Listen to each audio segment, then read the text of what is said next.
Bismillahirrahmanirrahim. Yang terhormat Ketua Program Studi Ilmu Administrasi Ibunda Dr. Andi Aslinda M. Yang terhormat Pemateri Nasional Webinar Kakanda IMPRES MIP, Kakanda Imam Fauzan Amir Uskara, dan Kakanda Aidil Afdan Panandra. Yang terhormat Ketua Himanis Fakultas Ilmu Sosial dan Hukum Universitas Negeri Makassar, Muhammad Dafa Alif Osam, Bisnis Project 2021, Ahmad Farid Hidayat, dan seluruh peserta nasional webinar yang kami banggakan. Assalamualaikum warahmatullahi wabarakatuh. Selamat pagi dan salam sejahtera untuk kita semua. Alhamdulillah, puji syukur kita panjatkan kehadirat Tuhan Yang Maha Esa atas berkat limpahan rahmat, taufik, dan hidayahnya, sehingga kita dapat hadir pada kegiatan virtual nasional webinar Business Project 2021 dalam keadaan sehat walafiat. Saya Rizky Fadila selaku Master of Ceremony yang akan menemani acara kita hari ini hingga selesai. Himpunan Mahasiswa Ilmu Administrasi Bisnis Fakultas Ilmu Sosial dan Hukum Universitas Negeri Makassar mempersembahkan acara yang sangat luar biasa, yaitu National Webinar Business Project 2021, dengan pemateri-pemateri yang hebat dan berkompeten. National Webinar hari ini mengusung tema Freedom Belongs to Gen Z. Hadirin yang berbahagia, selanjutnya kita akan memasuki acara inti, yaitu virtual national webinar yang akan dibawakan oleh 3 pemateri yang luar biasa, yaitu Kakanda Valdo Maldini SSI MRes MIP, selaku staf khusus Kementerian Sekretaris Negara, Kakanda Imam Fauzan Amir Uskara, selaku anggota DPRD Sulawesi Selatan, dan Kakanda Aidil Afdan Panandra selaku Direktur Eksekutif Matangasa Institute. Nasional webinar hari ini akan dipandu oleh Kakanda Kolbi Afif Ashari selaku moderator. Untuk mengekspresikan waktu, selanjutnya saya serahkan kepada moderator.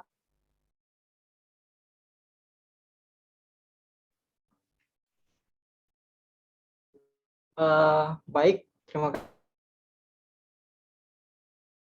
kasih.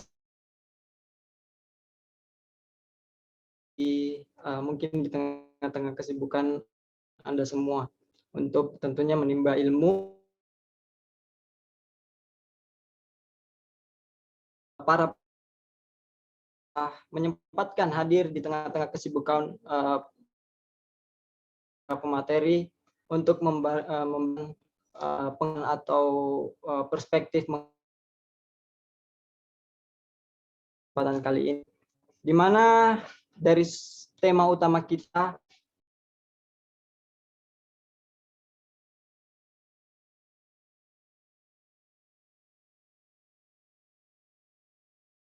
disampaikan oleh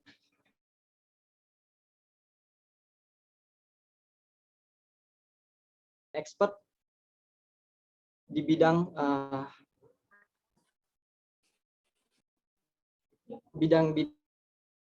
ini tentunya. Nah,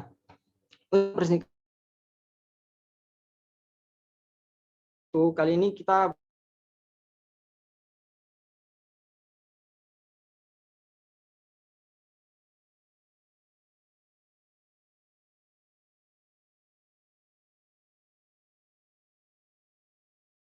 sebagai Direktur Eksekutif dari Matanangsa Institute, dan menjadi suatu kebanggaan kepada kakak, Bang, atau saya panggil Abang mungkin, untuk materi atau memaparkan materi mengenai Gen Z itu dari perspektif digital bisnis. Untuk mempersingkat waktu, saya beri kesempatan kepada Kakak Aidil. Silakan, Kak.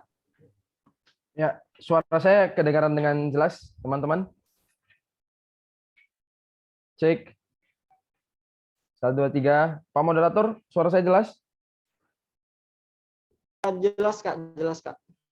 Oke, saya mulai ya. Bismillahirrahmanirrahim. Assalamualaikum warahmatullahi wabarakatuh. Dan selamat siang, salam sejahtera untuk kita semua. Yang saya hormati Bang Valdo Maldini, ini abang saya juga, dan saya juga selama ini banyak berguru dan belajar dari beliau. Salam hormat, Bang. Kemudian di sini juga ada Pak anggota Dewan Termuda se-Sulawesi Selatan, Kakanda Imam Fauzan Amir Uskara, yang juga bagi saya menjadi masa depan anak muda di Sulawesi Selatan. Kita juga harus banyak belajar dan meneladani beliau. Kemudian para teman-teman panitia, di sini saya juga ada sosok yang sangat saya kagumi ya, Saudara Enal, yang dulu jadi Sekjen IMABI, sampai sekarang saya lihat kiprahnya luar biasa. Dan juga teman-teman MC, moderator, panitia Bisnis Project 2021. Saya mungkin tidak berpanjang lebar nanti, karena juga saya rasa ada 2 pemateri lain yang sangat luar biasa, sehingga saya izin cerita saja sebenarnya. Di sini saya, sebelum mulai tadi saya ada sebuah slide yang saya bikin kurang lebih cuman 5 lembar, kalau saya tidak salah. Kelihatan dengan jelas slide saya. Sebelumnya saya mohon izin perkenalan, nama saya sekali lagi Aidil Panandrang. Saat ini diamanahkan sebagai Direktur Eksekutif Matangasa Institute. Matangasa Institute sendiri sebuah lembaga think tank yang bergerak fokus di bidang SOE dan juga Good Corporate Governance. SOE ini State Owned Enterprise atau bisa dikatakan BUMN seperti itu.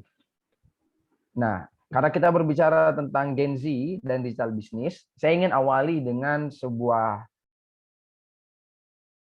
gambar yang bisa teman-teman saksikan. Jadi di slide pertama ini menceritakan tentang berapa waktu sih yang dibutuhkan sebuah teknologi bisa mencapai 50 juta user. Seperti itu. Nah, kalau kita lihat misalnya yang paling atas, pesawat terbang, dari awal dia ditemukan sampai pada akhirnya digunakan oleh 50 juta user, dia butuh waktu kurang lebih 68 tahun, teman-teman. Semakin ke sini semakin cepat. Misalnya contoh, televisi itu dia butuh waktu 22 tahun. Jadi misalnya dia ditemukan nih muncul televisi, kemudian dia butuh waktu sekitar 22 tahun untuk pada akhirnya bisa digunakan oleh 50 juta pengguna. Jadi tadi pesawat 68 tahun, TV hanya butuh waktu 22 tahun. Semakin ke sini semakin cepat. Misalnya internet, dari internet ditemukan sampai pada akhirnya ada 50 juta pengguna yang pakai, dia hanya butuh waktu sekitar 7 tahun, teman-teman. Dan bahkan internet semakin ke sini, Facebook hanya butuh waktu 3 tahun, WeChat hanya butuh waktu 1 tahun. Kalau teman-teman tahu sebuah game berbasiskan augmented reality, dia hanya butuh waktu 19 hari. Nah, apa yang saya mau tekankan, saya hanya ingin mengatakan kepada teman-teman Gen Z di luar sana ataupun para peserta, bahwa dari hari ke hari, tingkat kecepatan penetrasi teknologi terimplementasi di tengah masyarakat itu berlangsung dengan semakin cepat. Sehingga kita harus siap. Kita tidak tahu tiba-tiba besok, bulan depan ada teknologi apa yang diinovasikan atau ada platform apa mungkin yang ditemukan dan seketika mungkin merubah gaya hidup kita, merubah cara kita berinteraksi, mengubah cara kita mengexperience sesuatu. Karena misalnya contoh Pokemon Go saja, hanya butuh waktu 19 hari. Yang tadinya itu butuh 68 tahun untuk bisa dipakai 50 juta orang, Pokemon Go hanya butuh waktu 19 hari. Sehingga perubahan adalah keniscayaan, penetrasi teknologi yang sangat cepat adalah keniscayaan. Teman-teman Gen Z kalau tidak cepat beradaptasi atau tidak siap untuk beradaptasi, ya akan jadi kelompok orang-orang yang tertinggal. Begitu mungkin pengantar slide pertama dari saya. Nah, karena saya diamanahkan membahas tentang Gen Z dan digital business, saya mungkin akan banyak membahas dari lanskap ekonomi seperti itu. Nanti Bang Faldo saya rasa akan banyak mengelaborasi dari perspektif yang lain, begitupun dengan Imam Fauzan. Mungkin saya rasa sebagai anggota dewan nanti akan mengelaborasi dari perspektif edukasi politik misalnya. Nah, saya dari segi ekonomi digitalnya mungkin seperti itu. Nah, kasih kecil dong. Nah, saya lanjut berbicara tentang digital bisnis atau berbicara tentang ekosistem ekonomi digital. Ini kan luas sekali sebenarnya skopnya, teman-teman. Dan teman-teman sebenarnya bisa berkontribusi di mana saja. Tapi kalau kita simplifikasi, bisnis di dunia digital atau berbicara konsepsi ekonomi digital, ini bisa dibagi ke dalam 3 domain, teman-teman. Jadi tidak hanya berbicara tentang, oh ya saya bisnis di e-commerce, tidak. Mungkin itu memang yang paling mudah, dan nanti akan kita elaborasi. Tapi secara garis besar ada 3 skop utama. Yang pertama bicara di tahapan core-nya, di pusatnya, kemudian berbicara skop atau lingkup yang narrow, yang sempit, lalu berbicara lingkup yang lebih luas atau broad. Nah, jadi di intinya kalau berbicara tentang ekonomi digital, itu berbicara sebenarnya mostly infrastructure. Jadi berbicara tentang infrastruktur dasar, hal-hal yang bersifat fisik, berbicara tentang kabel, berbicara tentang BTS, berbicara tentang fiber optik, dan lain-lain sebagainya. Nah, makanya contoh, misalnya kita mendengar sekarang lagi tren mendigitalisasi pembangunan sebuah desa, misalnya. Seakan-akan aplikasi adalah obat dari segala sesuatunya. Padahal terkadang kita lupa, sebelum kita berbicara di layer aplikasi, kita harus berbicara di layer infrastrukturnya dulu. Kita bicara, oh desa ini punya masalah ini, kuncinya adalah kita bikinkan aplikasi, ya belum tentu. Tanyakan dulu, ada tidak infrastruktur telekomunikasi yang mumpuni di situ? Ada tidak? Misalnya di situ sudah ada kabel fiber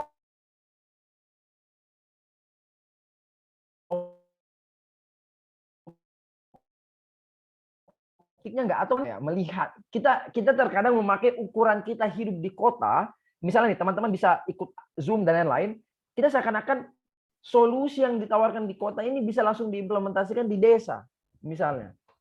Padahal belum tentu. Jangankan bicara Zoom, mungkin di sana belum ada internet gitu. Misalnya pemerintah bicara juga kuota gratis, belum tentu di sana ada internet, belum tentu di sana ada perangkat. Tapi intinya yang saya mau tekankan, bahwa berbicara tentang digital bisnis, ini berbicara tentang skup yang sangat luas. Kita bisa bicara tentang infrastrukturnya, kita bisa bicara tentang layanannya, kita bisa bicara tentang platformnya. Terserah teman-teman Gen Z ini mau mengambil kontribusi di mana. Begitu. Misalnya contoh, kalau kita lihat dalam skup yang sangat sempit, kan sekarang ada fenomena katakanlah sharing ekonomi dan gig ekonomi. Di situ teman-teman bisa lihat di garis yang orange ada sharing ekonomi dan gig ekonomi. Sharing ekonomi ini seperti apa? Misalnya contoh sederhana platform yang sudah teman-teman lihat banyak sekarang.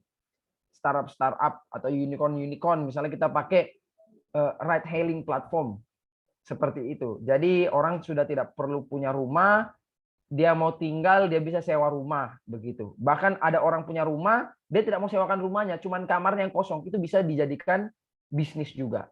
Seperti itu.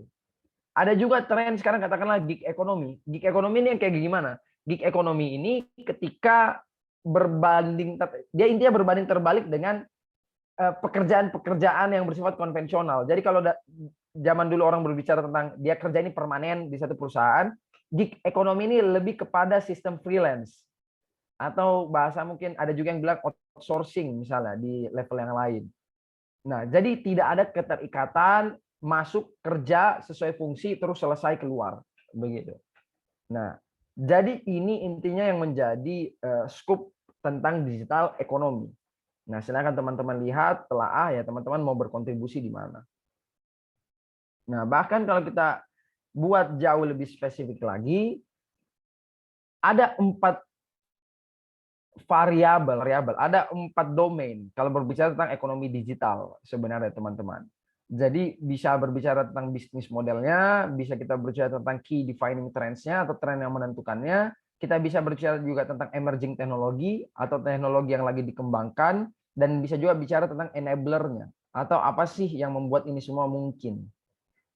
Nah, kalau berbicara contoh tentang bisnis model, kan itu banyak sekali zaman sekarang kan, ada fintech, digital government, bicara e-commerce, bicara cloud kitchen, misalnya sekarang ini lagi rame juga. Cloud kitchen ini sederhananya sebenarnya food court ya, menurut saya.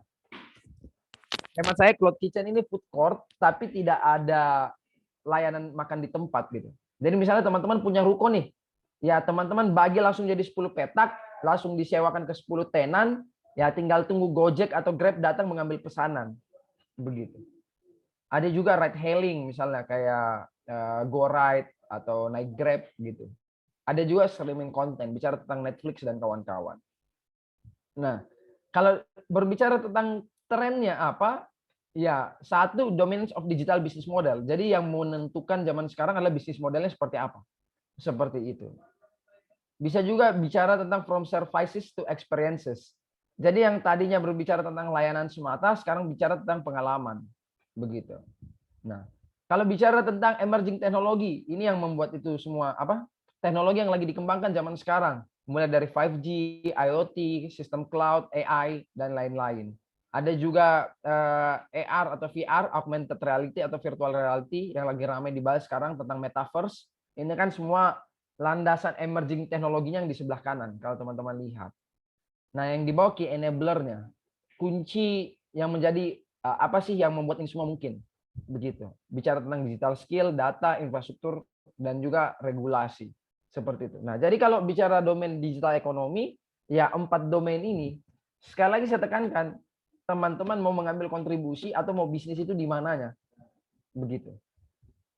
Nah, sehingga saya mau menekankan ada quotasi dari Chris Sacha ya. Chris Sacha ini co-foundernya Twitter ya. Jadi dia bilang seperti ini, idea is cheap, execution is everything. Jadi menurut saya kendala utama Gen Z saat mau masuk ke bisnis digital adalah satu, terlalu banyak mengawang-awang di tataran ide. Begitu. Selalu merasa bahwa ide adalah hal yang sangat mahal. Ya mungkin benar juga dan ini mungkin debatable ya. Tapi menurut saya best advice untuk kita yang masih muda adalah apapun idenya ya harus segera dieksekusi, harus segera dilaksanakan. Karena kalau kalian juga mau senantiasa mencari kebaruan, orang sudah punya hampir semua ide menurut saya begitu.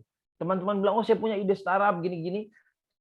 Sampai kapanpun teman-teman ngomong, kalau tidak divalidasi atau tidak dicoba ya sia-sia juga. Menurut saya. Seperti itu. Sehingga apapun idenya ya harus dieksekusi segera. Nah, sehingga misalnya contoh, ini adalah pointer kalau teman-teman mau langsung mulai, misalnya Bang saya harus mulai dari mana gitu. Ya, ini sederhana, sepaling sederhana hal yang bisa dilakukan lah oleh teman-teman. Yang paling pertama ya cari produk. Misalnya teman-teman mau terjun di e-commerce ya, ini case-nya e-commerce.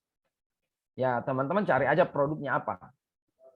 Begitu. Terus teman-teman juga kalau misalnya tidak mau modal untuk mulai usaha ya teman-teman bisa mulai dari dropship gitu kan. Banyak sekali di e-commerce sekarang yang menyediakan fasilitas dropshipping. Dropshipping itu modelnya bagaimana? Sederhananya misalnya saya nih, saya punya konveksi baju, saya produksi banyak sekali baju. Begitu kan? Dan ya saya membuka kesempatan teman-teman untuk jadi reseller begitu. Teman-teman bisa buka toko di e-commerce, jualan. Nanti kalau ada yang pesan di teman-teman, nanti minta ke saya tinggal kirimin. Begitu. Dan yang paling penting adalah validasi ide bisnis. Karena begini teman-teman, fenomenanya pasti setiap manusia ini kan sangat membanggakan pemikirannya sendiri ya. Dan misalnya contoh teman-teman ide, wah ini saya punya ide bisnis nih. Kayaknya kalau saya jualan kopi susu kekinian ini bakal laku. Ya kalau teman-teman tanya saya nggak ada yang tahu, harus divalidasi. Jadi teman-teman bikin dulu MVP mungkin istilahnya ya, minimum viable product, atau teman-teman bikin dulu sampling gitu beberapa dan ya teman-teman mulai jualan gitu. Karena berbicara tentang bisnis ini berbicara banyak sekali variabel gitu. Produknya bagus belum tentu di wilayahnya teman-teman itu butuh misalnya.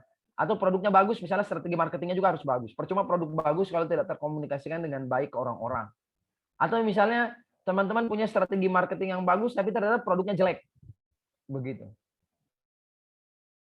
Jadi harus divalidasi segera apapun yang menjadi ide bisnis teman-teman sekalian.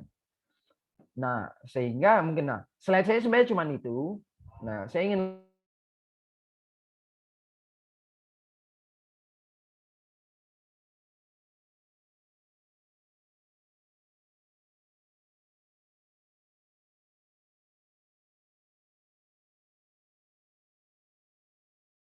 gitu kan. Kalau kata Dr. Strange misalnya, bahkan kita gitu kan. Nah, tapi yang membedakan ada fenomena dunia yang berbeda, begitu. Nah, Usan atau Bang Faldo akan elaborasi juga lebih lanjut. Tapi maksud saya, yang poin benefactornya kalian ini adalah kalian lahir sebagai digital native gitu. Dari kalian lahir, kalian sudah kenal sosmed, kalian sudah kenal teknologi, sehingga bagi saya tidak sulit bagi kalian untuk beradaptasi. Nah, sekarang tinggal kuncinya adalah kalian mau jadi bagian orang-orang yang mengonsep atau berpikir saja, memulai dari sekarang. Begitu. Misalnya contoh, saya sebelum sekitar 6 bulan atau 5 bulan kemarin, pernah tuh yang namanya bisnis betul-betul B2C. Bisnis tuh consumer gitu. Nah, tiba-tiba saya beberapa bulan yang lalu, tiba-tiba seneng nih main golf misalnya kan. Saya mikir, masa nggak ada yang bisa dibisnisin di sini kan? Akhirnya saya ngide, ya sudah, kalau gitu saya mau bisnis jual beli stick golf dengan profit margin yang menurut saya sangat lumayan. Seperti itu.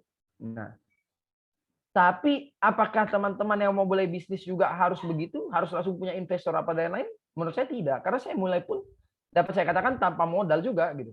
Saya cuma jual sticknya orang, 1-2 laku, uangnya saya pakai lagi untuk cari barang, kemudian saya memberanikan diri untuk ngimpor barang dari luar, kita ngimpor barang beberapa dari Jepang, kita juga lagi persiapan ngimpor barang dari beberapa tempat, ya, dan ternyata terjual, kita scale up bisnisnya, ya menghasilkan, begitu.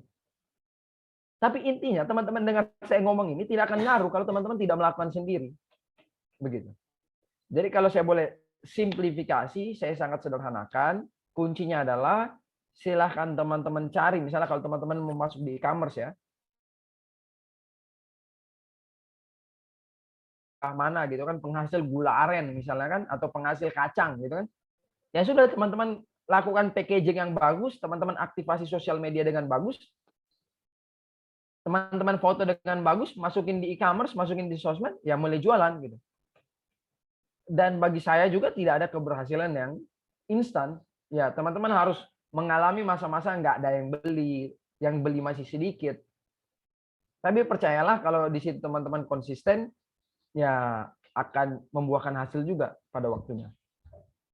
Nah, saya rasa itu saja. Saya singkat saja, kurang lebih saat paparan saya sudah kurang lebih 23 menit. Dan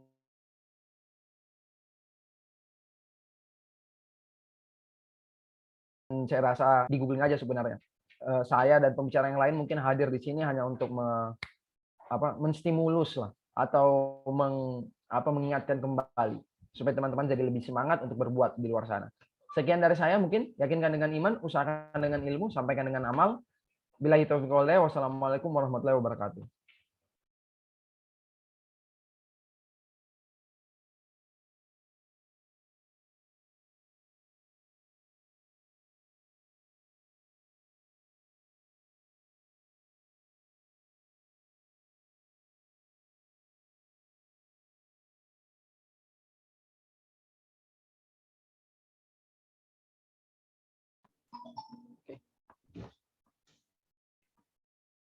Baik, terima kasih kepada Kak Aidil, luar biasa materi yang disampaikan.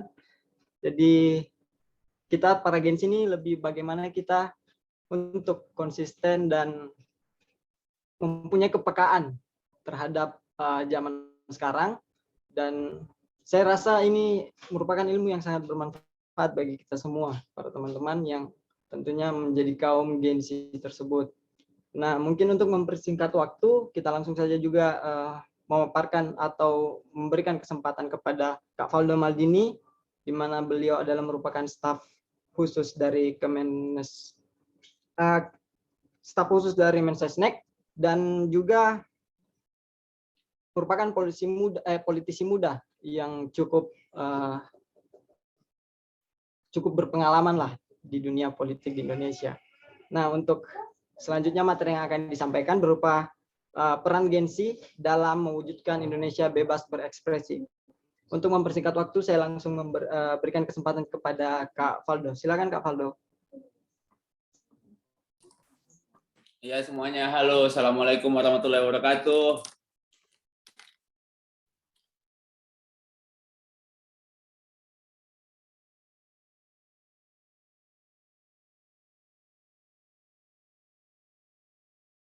aja, nggak masalah, baunya nggak sampai sini. Oke guys, sorry banget saya agak mepet-mepet soalnya kalau Daeng ini yang minta kita susah nolak bos ya. Teman-teman semua yang saya hormati, selamat siang ya. Di jam makan siang kita masih webinar, tandanya kita lagi nggak ada duit untuk pergi makan. Mudah-mudahan pulang dapat duit. Minum dulu Daeng. Oke, makasih teman-teman yang udah ngundang. Saya salam kenal, saya Valdo Maldini. Saya adalah fans beratnya Aidil Pananrang saja. Apabila kita berbicara soal kebebasan berekspresi ini, kok sinyal saya jelek banget nih. Kok sinyal negara nih jelek sekali ya. Ya udahlah ya. Ini nggak di-record ya Daeng ya, jadi kita bisa bebas berbicara ya. Jadi jangan di-record. Apa ini di-record? Ya udahlah. Mungkin saya nggak banyak, kita mungkin diskusi sedikit saja soal sesuatu yang belakangan cukup mengemuka dalam dunia kita tentang sebuah negara yang hidup dalam demokratisasi, dan memang ini adalah sebuah keniscayaan berbicara soal tentang kebebasan berbicara atau freedom of speech. Satu hal yang ingin saya sampaikan, pertama kali teman-teman berbicara tentang kebebasan berekspresi atau freedom of speech ya, ini kita berbicara soal basic rights ya. Kita berbicara soal hak-hak dasar yang kalau seandainya konsepnya basic rights itu tidak diberikan sebenarnya teman-teman, tapi dilindungi oleh otoritas politik. Nah, ini mungkin yang dari Fakultas Hukum kayaknya paham betul nih kalimat-kalimat begini. Kalau ada yang dari Fakultas Hukum ya, tapi dia tidak diberikan, tapi dia dilindungi oleh otoritas politik. Jadi ketika otoritas politik melindungi hal ini, gitu ya, yang mana dalam kasus ini negara sebagai otoritas yang memonopoli, ya, memonopoli secara instrumen kohersif itu kan dimonopoli oleh negara, barulah terjadi sebuah paradoks nih teman-teman. Karena negara memegang instrumen kohersif dalam tanda kutip kekerasan, namun freedom of speech yang sebagai cipratannya mengenai oknum-oknum yang duduk di otoritas politik seperti negara. Jadi karena kalau seandainya kita berbicara tentang kebebasan ini kan relate sama Amerika lah, salah satu negara yang menjadi contoh gitu. Nah, kalau orang Amerika itu berbicara itu First Amendment kata dia. Itu maksudnya pas gue ngomong lu jangan dipotong gitu, karena itu freedom of speech. Nah, freedom dulu di Amerika itu baru dia berbicara tentang Second Amendment, yaitu tentang weapon ownership. Jadi dia bebas bicara dulu orang-orang di Amerika itu, baru dia berbicara tentang kepemilikan senjata. Setelah kebebasan Anda dilindungi, baru setelah itu soal melindungi atau mempertahankan diri. Itu yang kedua. Tapi pertama freedom dulu. Nah, artinya apa? Jika kita berparadigma demokrasi melihat suatu negara, terutama gaya Amerika setelah Perang Dingin, kan gelombang demokrasi itu dari Amerika. Jadi kita haruslah meletakkan freedom first. Karena ketika freedom first, ya kita melihat melihat beberapa problem pada akhirnya yang muncul. Nah, makanya kemarin kan kita ngelihat beberapa kasus mahasiswa-mahasiswa mungkin ya Gen Z kawan-kawan gitu ya. Dalam derajat tertentu sering kena sama instrumen kohersif gitu ya. Beberapa kali saya tanya ke kawan-kawan gitu kalau berurusan sama polisi, mengalami kekerasan nggak? Saya bilang mengalami pentungan-pentungan yang berkali-kali saya tanya gitu, ada nggak di DO discourse gitu. Kalau seandainya dalam derajat tertentu diminta postingannya di take down, itu kan meminta, bukan nggak memakai instrumen kohersif gitu loh. Jadi kita tidak bisa menghakimi orang yang belum menggunakan instrumen kekerasan gitu. Nah, kalau hanya mahasiswa dipanggil, diminta take down postingan-postingan ya biasa aja gitu loh. Di batas ini nih saya mau negasin, kalau nggak di take down ya juga nggak apa-apa gitu.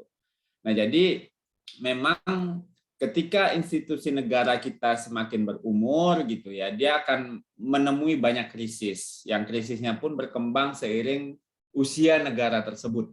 Dan dalam setiap krisis itu akan selalu ada muncul creative response gitu loh. Creative response untuk menghadirkan cara-cara untuk keluar dari krisis-krisis itu. Makanya kalau seandainya ada yang bilang negara itu bubar gitu, saya bilang itu orang-orang halu aja kawan-kawan gitu. Halu-halu saya bilang kan. Karena tidak mungkin ya menurut saya dalam alam demokrasi seperti sekarang, khususnya buat kita-kita ini teman-teman milenial gitu.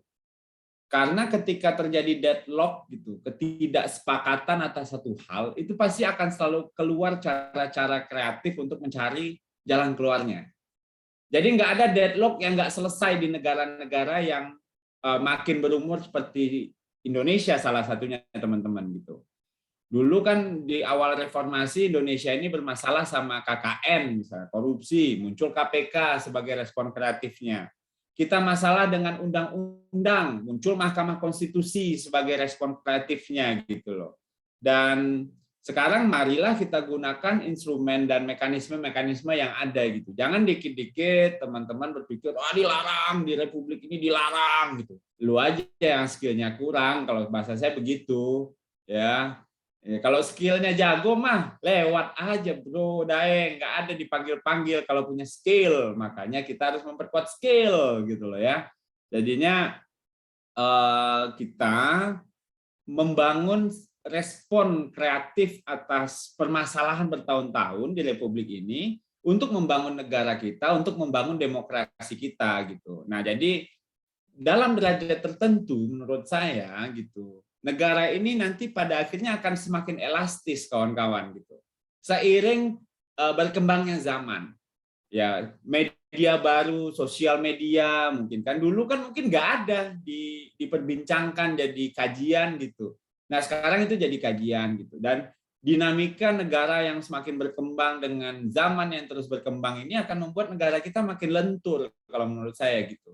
Aturan kita juga makin bisa menyesuaikan gitu. Lentur itu bukan berarti gampangan ya, tapi mampu menyesuaikan gitu loh.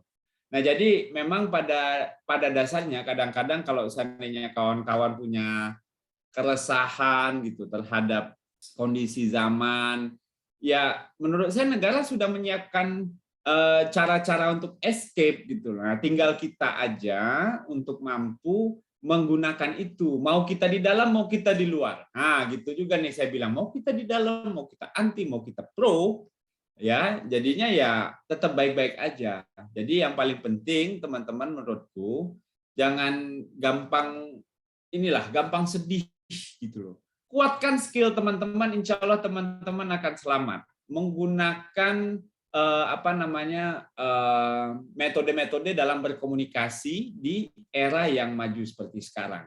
Yang saya kira mungkin bahkan banyak negara di ASEAN terutama itu menjadikan Indonesia sebagai rujukan dan penjaga demokrasi. Di negara kita alhamdulillah ya nggak ada yang terlalu berdarah-darah seperti negara ASEAN yang lain, nggak usah kita sebut gitu, untuk mendapatkan kebebasan kita berekspresi seperti isu yang teman-teman punya hari ini. Jadi domainnya menurut saya kalau seandainya ini joke saya ya sebelum kita masuk ke sesi tanya jawab, jangan sampai ketika lu nggak bisa joget, yang lo salahin itu lantainya gitu loh. Lu aja yang kurang jago jogetnya gitu loh. Jadi ketika Anda tidak bisa menari, jangan salahkan lantainya yang bikin Anda terjatuh gitu. Tapi mungkin Anda aja yang kurang latihan. Jadi latihan terus teman-teman untuk mengeksersis kemampuan teman-teman dalam berekspresi. Semua aturannya sudah ada. Tidak ada pengekangan, namun yang paling penting skill. Skill ini nih yang mesti dilatih terus. Sehingga teman-teman itu aman, sentosa, sejahtera, dan selamat. Gitu. Ini bukan kajian, ini tadi saya cuma bacain teori-teori aja.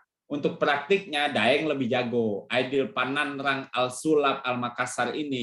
Gitu loh. Kalau saya sama Daeng aja. Kira-kira Mas moderator ya, jadi kalau teman-teman mau bikin bisnis pun, saya kira nggak ada batasan gitu. Yang penting tuh skill. Skill ini yang bikin kita bertahan. Kalau mau belajar skill, jangan belajar sama saya, belajarnya sama Daeng. Ya, kalau saya mah ilmunya tipis-tipis saja, sesuai dengan apa yang Daeng arahkan kepada saya. Jadi untuk teman-teman Gen Z, dunia semakin terbuka. Saya termasuk orang yang meyakini bahwa adik-adik dan kawan-kawan lebih jagoan dibanding kita-kita gitu. Saya aja sama Daeng nggak berani ribut, mending saya berkawan aja. Ya, saya selalu pengen berkawan sama adik-adik ini karena adik-adik selalu lebih hebat dibanding senior. Itu pandangan saya. Nggak tahu kalau Kanda Dinda yang lain, gue nggak tahu hubungannya kayak apa. Ya, kalau kita berkanda Dinda nih Daeng ya, pokoknya lu lebih hebat. Dinda pokoknya lebih top daripada Kanda. Kalau gua nggak tahu senior-senior yang lain gitu ya. Nah, tapi yang jelas kalau saya pribadi ya tidak merasa kita terlalu ribet. Saya termasuk orang yang merasakan gitu dibully kanan kiri kayaknya baik-baik aja nih hidup saya gitu loh. Nggak ada yang berubah, gue tetap aja kalau lapar makan Indomie, kalau nggak ada duit ya gitu aja gitu loh. Jangan terlalu drama, terutama teman-teman yang muda-muda ya, karena hidup masih panjang.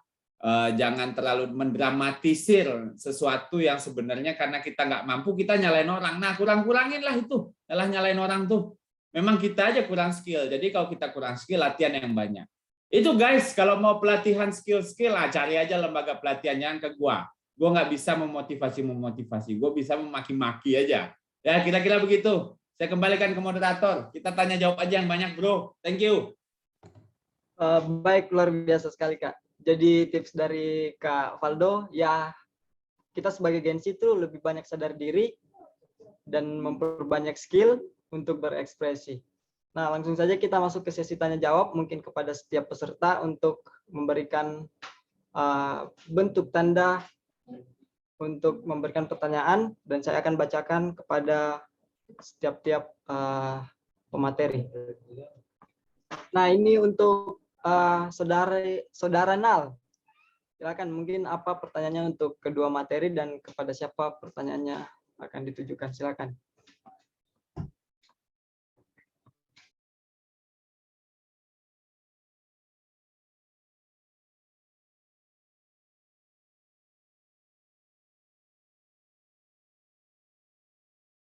Panitia jangan sampai dibilang panitia mati-matiin mic, panitia masuk detik.com nanti panitia.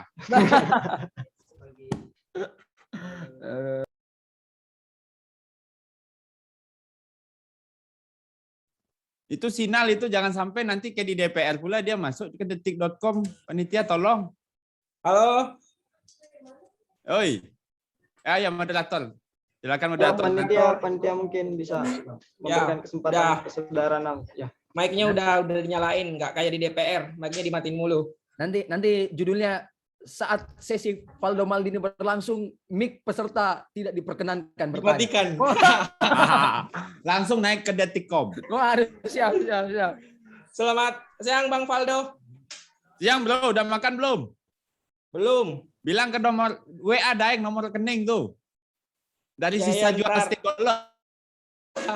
Ampun, kita nunggu udah Valdo beli nih. Belum bisa gua main golf Daeng. Gak berani gua. Siap. Bang Valdo ditunggu di Makassar, Bang. Siap.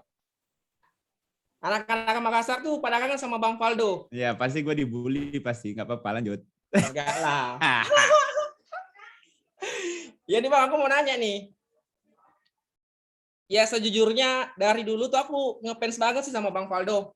Waktu jadi Presma, waktu jadi aktivis. Tapi waktu masuk di pemerintahan kok aku ngelihatnya sih gimana sih Bang? Itu skill bro. Iya. Itu skill ya Bang. Jujur, kemarin tuh aku ngefans banget sama Bang Valdo. Waktu masih jadi aktivis. Ya. Keren banget pokoknya, sama Bang Aidil waktu jadi Presma, keren banget pokoknya 12 sama Bang Valdo. Untung kita nggak bikin fans club bro. Kalau bikin fans club susah kita. Ya, Daeng berhimpun, gue berpartai. Kita nggak lagi bikin fans club soalnya. Ampun. Enggak, saya belajar banyak juga ini. udah Valdo ini yang menginspirasi saya. Tandingnya ke lu. Nanti gua- Ampun. Gini ya kalau orang hebat udah pada ketemu dalam satu room. Ya, memuji dengan Saling tidak masuk memuji. akal, bro. Ah, siap. Halo Bang, aku mau nanya nih Bang.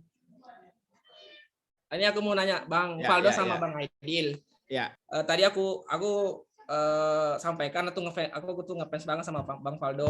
Bagaimana kemudian cara Bang Valdo mengkritik pemerintah. Bagaimana kemudian Bang Valdo kemarin amat dekat dengan generasi milenial, generasi Gen Z, apalagi dekat sama anak aktivis.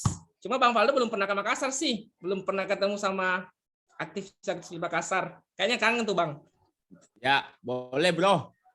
Aku tunggu Bang. Aku gini Bang, banyak nih yang perspektif kalau semisal generasi milenial, generasi Gen Z itu di pundaknya ditaruh harapan untuk bangsa. Katanya kan generasi Gen Z ini atau generasi milenial ini kan mereka tanpa beban, justru mereka banyak diharapkan untuk kemajuan bangsa dan negara. Cuman banyak ini ketika anak-anak muda ketika kemudian masuk dalam sistem, saya tidak menyinggung Bang Valdo ya, cuma banyak Gua kemudian, doang di sini pasti gua lah. banyak kemudian anak-anak muda yang masuk kemudian dalam sistem. Tentu kami sebenarnya banyak berharap aspirasi anak muda itu kemudian disampaikan ke pemerintah karena mereka mungkin lebih dekat dengan pemerintah. Namun banyak yang kami lihat ketika kemudian berada dalam pemerintah, gigitannya mereka tuh sudah tidak sekuat cengkraman waktu mereka belum berada di dalam. Nah sebenarnya fenomena seperti ini gimana sih Bang? Saya kira jangan sampai kemudian ini akan membuat generasi milenial atau generasi Gen Z itu kemudian merasa enggan lagi buat masuk partai politik, merasa enggan lagi untuk masuk di sistem pemerintahan, karena jangan sampai cap seperti itu bisa membuat anak-anak muda itu merasa malas-malas buat join misalnya di partai politik atau join di pemerintahan, Bang. Jangan sampai label seperti itu akan menjadi besar. Nah, sebenarnya fenomena seperti itu sih gimana sih, Bang? Saya ingin mendengar langsung dari perspektifnya Bang Valdo.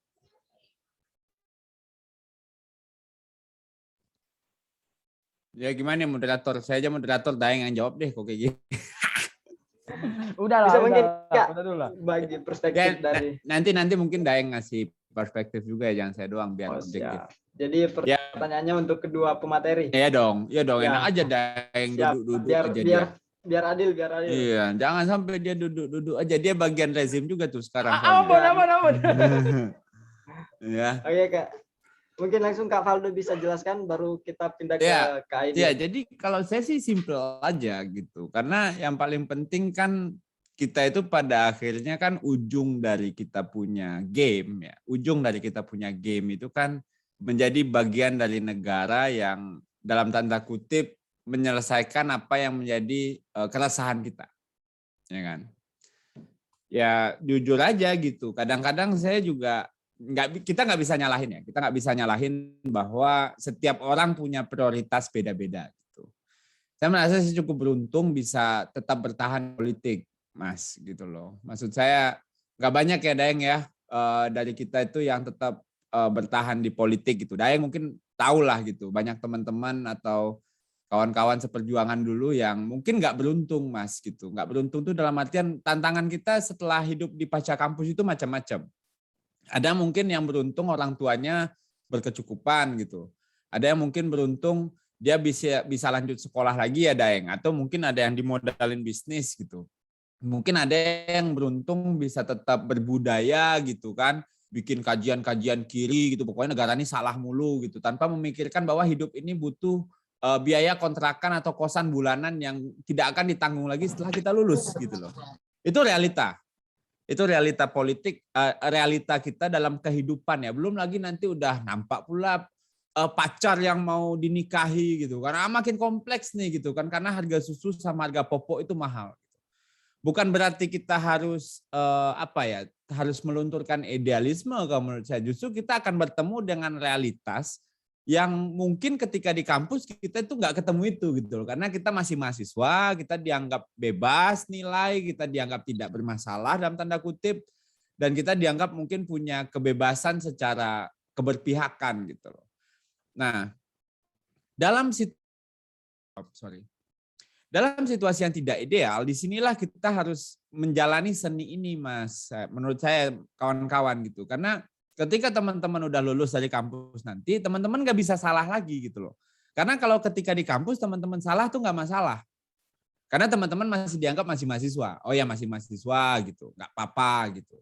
Tapi kalau ketika sudah tidak di kampus lagi, teman-teman gabung di perusahaan, teman-teman punya bisnis, teman-teman dagang gitu. Resikonya tuh udah langsung ke nggak ada kartu joker lagi untuk dimaafkan gitu. Pemecatan, bangkrut gitu loh kan, atau bahkan menjadi pengangguran gitu loh. Nah, itu realita yang saya kira tidak bisa diabaikan gitu. Nah, dalam skema begini kita politisi lah, let's say politisi muda gitu. Politisi muda ini Mas bisa ngitung lah gitu, berapa sih dia punya cash gitu loh. Terlebih orang yang berpolitik dengan saya tidak menyinggung teman-teman saya yang bagian dari anak elit ya, saya nggak ada masalah dengan anak-anak pejabat gitu. Tapi ya kita harus mencari cara alternatif untuk bisa survive gitu loh. Ya kan, karena modal nggak banyak bos gitu ya. Kita nggak punya modal untuk kita bakar untuk ikut dalam skema pemilihan. Nah itu mungkin yang dalam derajat tertentu dialami Daeng ketika Tarum kemarin gitu. Daeng nggak punya resource, dia punya pikiran. Dia punya karya gitu. Nah, tapi kan dalam election mata uangnya nggak semuanya karya gitu. Mata uangnya nggak semua gagasan gitu loh. Mata uangnya dalam derajat tertentu nggak semua orang suka gagasan, Nal. Orang butuh makan dalam derajat tertentu gitu loh. Nah, bukan berarti kita harus harus mentransaksikan kita punya gagasan dengan makan, nggak gitu juga. Kita mesti bertahan.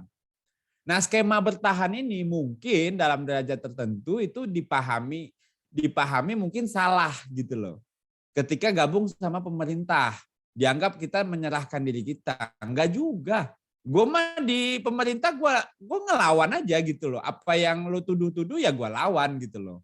Maksudnya, oh iya Anda bermasalah terkait harga beras. Udah itu mekanisme pasar. Gue bisa jawab semuanya gitu loh sebenarnya. Yang dikritik. Oh Anda mengkritik mahasiswa bilang, KPK dilembutkan. Enggak, undang-undangnya enggak gitu. Nah, kadang-kadang ketika dijawab itu baper, bro. Dianggap gue udah tidak seperjuangan. Ya kan padahal kan lu tinggal debat aja, bro. Skill. Nah, di situ skill jadi relevan gitu menurut gue gitu. Maksudnya semua statement yang saya sampaikan mau di luar mau di dalam sama aja. Dulu kalau dianggap Valdo di luar, mengkritik aja. Ya gue lagi pilpres, masa gue puji-puji Pak Jokowi, kan gila aja lu semua kalau seandainya gitu. Ya kan?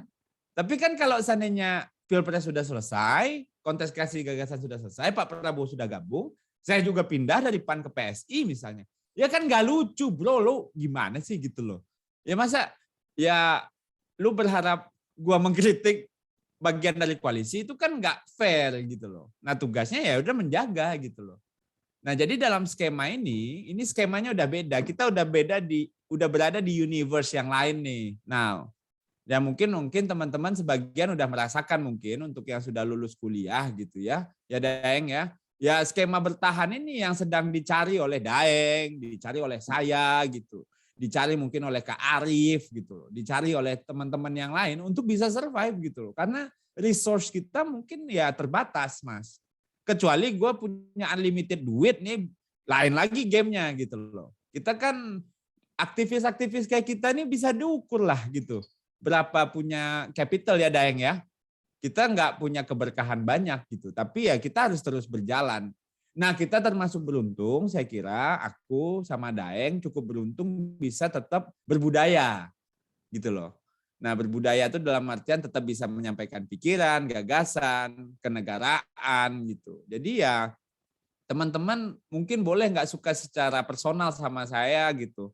Tapi itu bukan urusan saya. Negara ini nggak bisa mengurusi urusan ketidaksukaan antara sama kita gitu loh. Tapi kalau ada prinsip bernegara yang salah, ya saya boleh dikritik gitu. Tapi sejauh ini sih saya berdirinya di konstitusi aja gitu. Nah gitu, kira-kira gitu. Jadi itu realita yang saya kira pada akhirnya bukan saya bilang teman-teman harus paham gitu. Kita semua sama-sama mencari alternatif gitu. Dan mungkin dalam skema mencari alternatif ini ada yang masuk, ada yang di luar. Apakah yang di luar boleh bilang yang di dalam ini pengkhianat? Ya terserah gitu. Ya yang jelas saya nggak ambil pusing gitu. Demokrasi begini, masa saya larang-larang orang ngomong. Nah kira-kira begitu. Mungkin Daeng punya perspektif lain di segi ini ya, segi bisnis atau komunitas dan berhimpun kali ya. Kalau saya kan masuknya ke negara nih sekarang. Silakan Daeng. Ya, bagaimana Kak Enal? Apa tanggapannya dari jawaban Bang Valdo nih? Kasih Daeng dulu bro. Oke. Kalau Bang Aidil gimana? Perspektif masalah pertanyaan dari Bang Enal ini. Ya, terima kasih. Saya rasa sudah dijelaskan dengan sangat baik ya. Jangan Daeng, mau tambahin lah. Asem juga. Nggak ada kanda dinda di sini Daeng. Aduh, siap udah. Jadi mungkin kalau dari saya menambahkan sedikit, keywordnya mungkin peran ya, Enal ya. Berbicara tentang role yang kita pilih dalam masyarakat. Sekarang begini, kalau misalnya udah Valdo menjalankan perannya, katakanlah yang dia lakukan saat ini, ya bagi saya itu sebuah pilihan. Kalaupun mahasiswa juga pada akhirnya mengambil perannya, itu kan juga sebuah pilihan. Karena misalnya begini,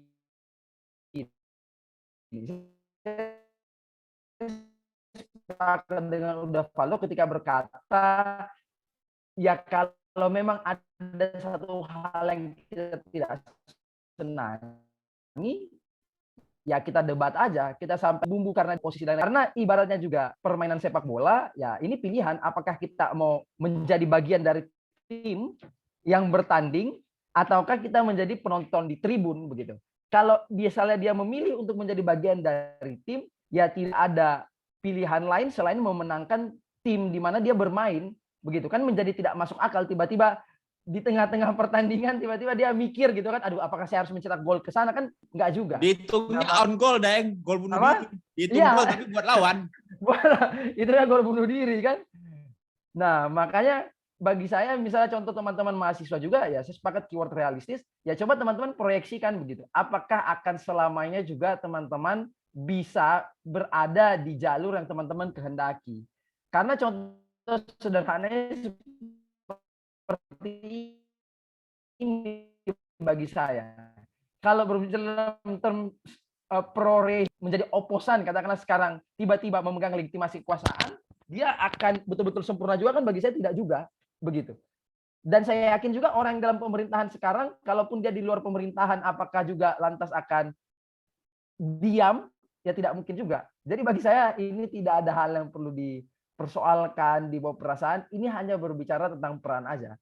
Kalaupun kita sudah mengambil peran tertentu, ya kita mainkan peran kita dengan baik gitu. Toh pada akhirnya bagi saya dunia politik ini kan panggung depan dan panggung belakang aja gitu.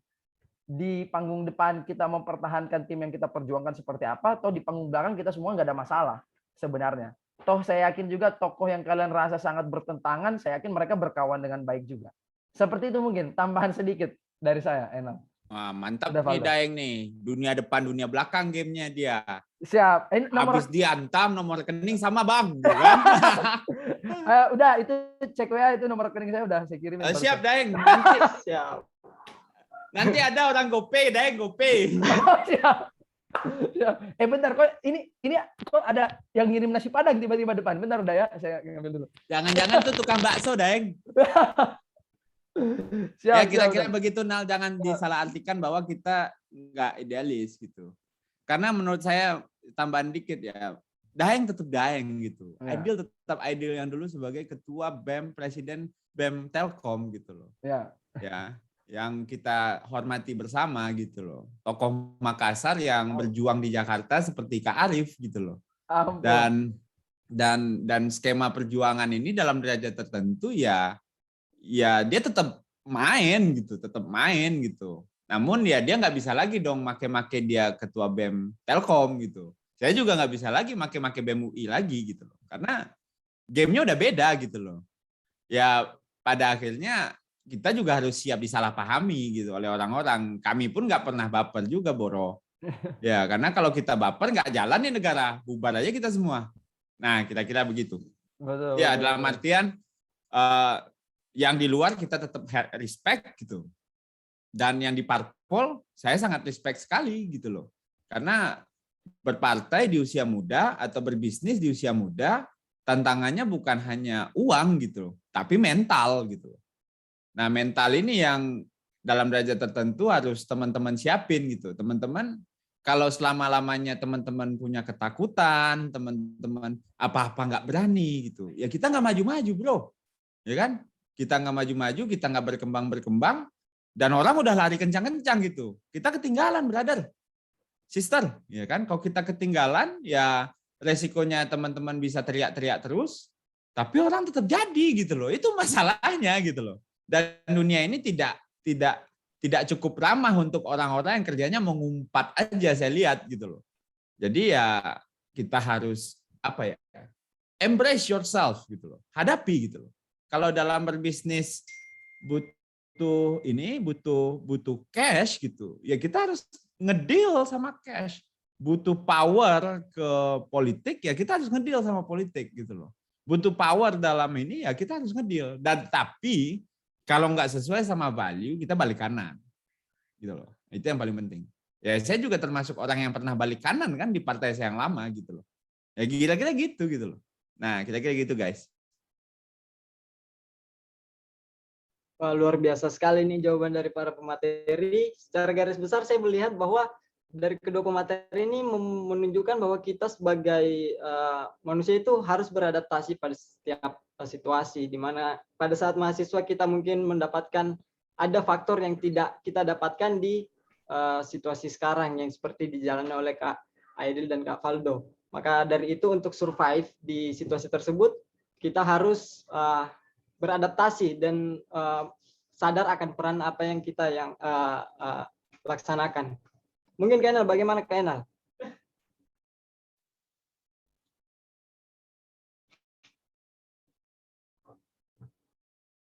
Enal.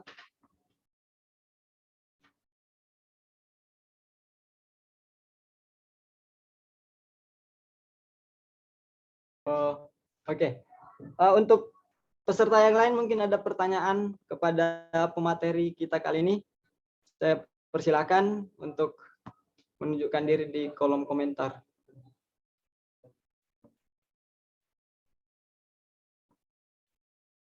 Peserta yang lain? Ada pertanyaan lagi?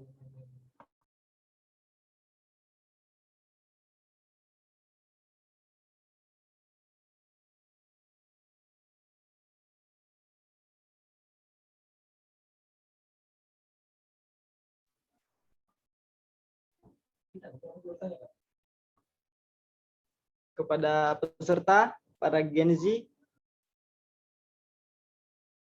mungkin mau menggali ilmu lebih dalam kepada kedua pemateri kita kali ini, saya persilahkan menunjukkan diri di kolom komentar atau paling tidak raise hand.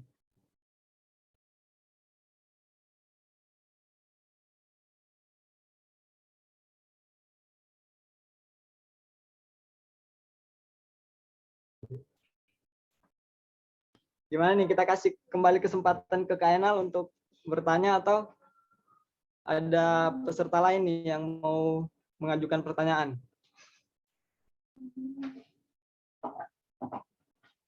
Oke, untuk mengisi mungkin waktu luang sembari peserta lain ingin menyusun pertanyaan, ya saya persilakan kembali ke Saudara Enal. Silakan. Halo Bang Faldo, ini kan kayaknya yang lain tuh pada nyimak. Sebenarnya ada satu lagi yang saya tanyakan sama Bang Faldo. Lu jubir mereka ya, Nal, karena lu doang yang udah mandi nih, berani on cam ya. Ya, kira-kira seperti itu ya, Bang. Kayaknya panitia lagi mencium bau nasi Padang sih, Bang. Ampun. Cari Bank BSI terdekat, minta ke daerah. Waduh, ampun. Ampun.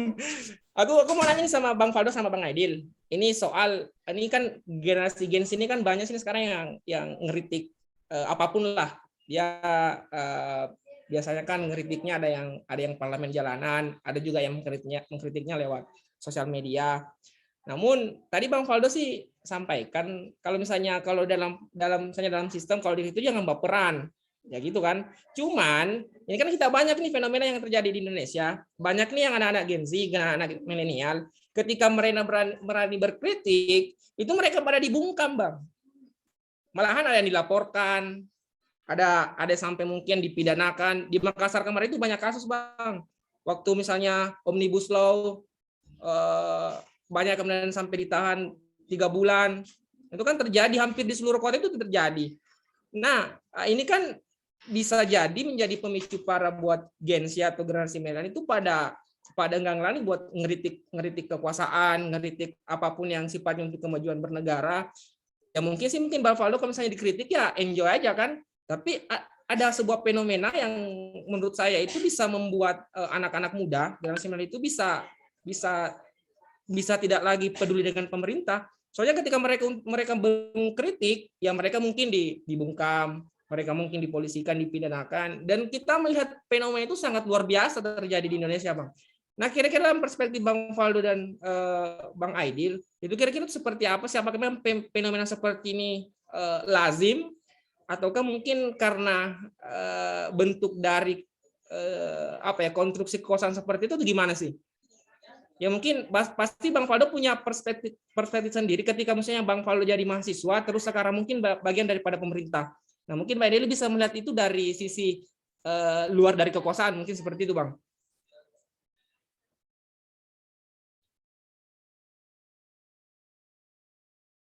Ya, mungkin Bang Faldo bisa memberikan tanggapan. Ya kalau saya sih mendorong kalau bisa kritik gitu. Kalau bisa bikin video. Kalau bisa ngemural aja gitu. Tapi lo jangan melanggar hak orang gitu loh. Ya kan? Jadi ya nggak ada larangan kritik. Bahkan Presiden keras banget kan ke polisi kemarin ngasih statement polisi jangan apa gitu, jangan keras gitu. Presiden udah statement kok gitu. Nah tapi satu hal ketika kawan-kawan mengkritik dan kritiknya dibalas jangan baper gitu loh. Kadang-kadang kan udah baper duluan, dibalas dibilang dibungkam. Nah, ini kan yang susah gitu. Ya mural dihapus karena lo ngemural rumah aset sembarangan, bro. Elah gitu loh. Nah, kecuali udah koordinasi. Jadi gini ya, kalau cerita mural itu kan sebenarnya udah jelas lah ya gitu ya. Masa masih diajarin lagi gitu ngemural jalan, ngemural apa itu kan aset-aset publik gitu. Rumah lu di mural, lu mural aja sih jadinya. Kalau bisa nggak usah ada cat mural aja isinya, nggak masalah gua gitu. Tapi kalau aset publik tiba-tiba ada orang, gue pengen ngemural Istana Negara, mau lu. Kan nggak mau gitu loh. Jadi jangan dianggap ini juga, jangan baper-baper banget ketika di-challenge argumennya. Nah kadang-kadang ketika argumennya di-challenge, nggak bisa challenge balik, dibilang dibungkam. Nah kan ini yang susah kita bro. Gitu kan. Jadi ya kalau menurut saya sih untuk hal-hal yang lebih kohersif ya yang tadi saya bilang itu Presiden udah sangat keras ke kepolisian gitu. Jangan tidak ada upaya-upaya yang keras gitu. Nah Presiden udah statement ya saya bisa bilang dalam derajat tertentu beberapa kali polisinya offside gitu loh. Nah jadinya ya tapi ya so far kan kalau menurut saya ketika kita udah masuk ke ranah dialektika, kritikan pasti diterima dan akan dijawab dengan pemenuhan tanggung jawab gitu. Tapi kalau ada yang mengkritik balik gitu, nge-challenge argumentasinya ya kita juga harus siap gitu loh. Makanya penting ketika kita mau menyusun argumen itu harus kuat. Nah, itu skill. Nah, kan? Nah, jadinya ketika dikritik balik jangan baper, guys, gitu loh. Nggak ada lah pembungkaman itu udah dimarahin kok sama Pak Presiden, tinggal dieksekusi aja. Kira-kira gitu. Saya mungkin harus cabut, guys. Ya. Opung kemarin udah saya jawab LSM itu saya bilang karena kan di dalam undang-undang ormas itu boleh ada pengawasan eksternal dan LSM-nya itu nggak masalah juga diaudit katanya gitu loh kan. Nah jadi masalahnya apa? LSM-nya bilang nggak apa-apa diaudit, terus di undang-undang juga boleh. Nah ini apalagi yang diributin gitu. Nah kalau seandainya pada nggak suka sama Pak Luhut, nah itu bukan urusan negara, itu urusan personal. Nah, kalau urusan personal negara nggak bisa ikutan nih. Kalau lu nggak demen sama Pak Luhut, itu urusan lu, bukan urusan negara. Nah, jadinya gitu guys, gitu loh. Jadi kalau urusan-urusan personal lo bawa ke negara, repot kita hidup bernegara ini, bro. Ya kan? Gak bisa urusan-urusan personal, gue gak suka sama Pak Luhut, gue kritik aja. Ya udah urusan lu gitu loh. Tapi negara gak bisa mengakomodir ketidaksukaan Anda kepada satu orang. Nah, kira-kira begitu. Ya, kita bernegara nih, bukan lagi bermain-main. Nah, kira-kira gitu guys. Guys, gue harus cabut guys. Daeng. Mungkin Bang Faldo bisa minta waktunya sebentar karena saya juga kayaknya harus geser lagi udah. Bang Faldo dan Bang Kita Aidil, janjian ketemu ini kan habis ini kan? Iya, Daeng. Ini hotel. Bank BSI terdekat ya Daeng ya, karena di situ gratis kan. Ampun. baik, untuk pemateri mungkin bisa minta waktunya sebentar karena kami akan melakukan pemberian plakat secara virtual. Udah bro, ya Allah. Ih lucu banget. Bagi dong. Bro, itu lu bisa ganti merah nggak tuh warnanya tuh? Gua agak terganggu tuh sama biru. Merah sama ada tangan pegang bunga mawar gitu dah ya? Iya. Bikin merah dong bro, masa biru? Bukan udah jadi Chelsea nih, peringkat 1 nih. Waduh. Masa MU masih kalah sama Watford bro? Menang Villarreal semalam dah. Iya. 2-0. Lawan Watford aja kalah bro. Ayolah bro. Jadi ya yayasan aja tuh MU. Sorry ya. Sedekah biar Watford bisa bang. maju gitu dah. Sorry ya. Udah Ya. moderator. Sorry kalau kita berdua kayak gini emang. Iya Bang, gak apa-apa Bang. Ya untuk mempersingkat waktu, saya ucapkan banyak terima kasih kepada kedua pemateri kali ini yang banyak memberikan ilmu yang bermanfaat bagi kita semua para generasi Z. Dan kesimpulannya bahwa kita sebagai generasi Z itu harus mempunyai banyak skill untuk mampu survive di era sekarang ini. Kemudian kita harus memahami peran masing-masing pada kondisi kita semua.